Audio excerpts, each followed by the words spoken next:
The Taliban celebrated as the last United States plane flew out of Afghanistan shortly before the August 31st deadline, bringing down the curtains on America's longest war.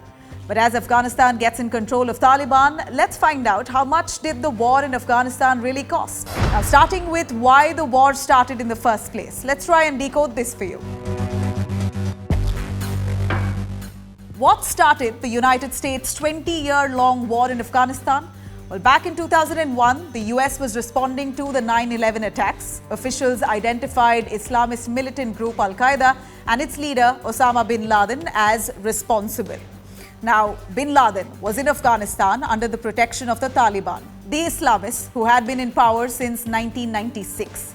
And tonight, the United States of America makes the following demands on the Taliban. Deliver to United States authorities all the leaders of Al-Qaeda who hide in your land.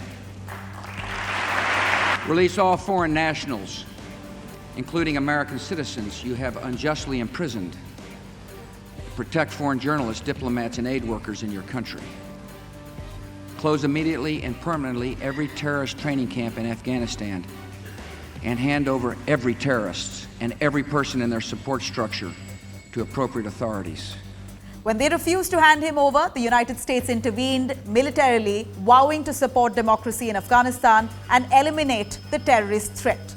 The militants lost power but slipped away and later regrouped, and thus the war continued. So how much did the war really cost for the United States? The longest war cost thousands of lives and trillions of dollars. The death toll for Afghans and Americans and their NATO allies is in the many tens of thousands.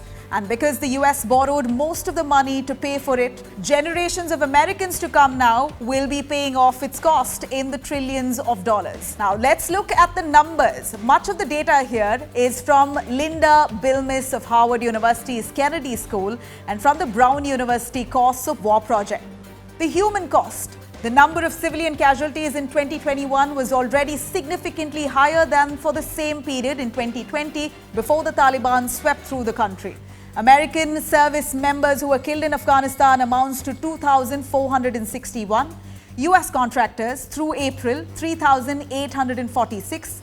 Afghan National Military and Police, 66,000.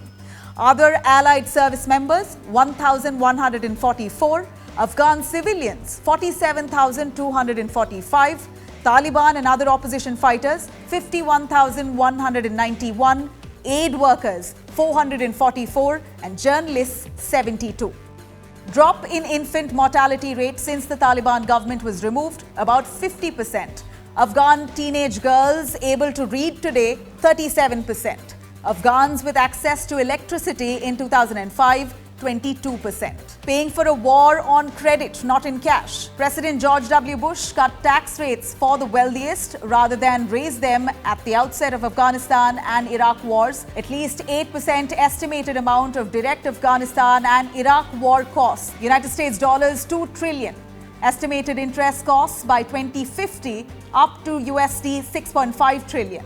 With this, we have only one thing to say here. Wars may end, but the cost really carries on. For more such videos, keep watching Newsmo.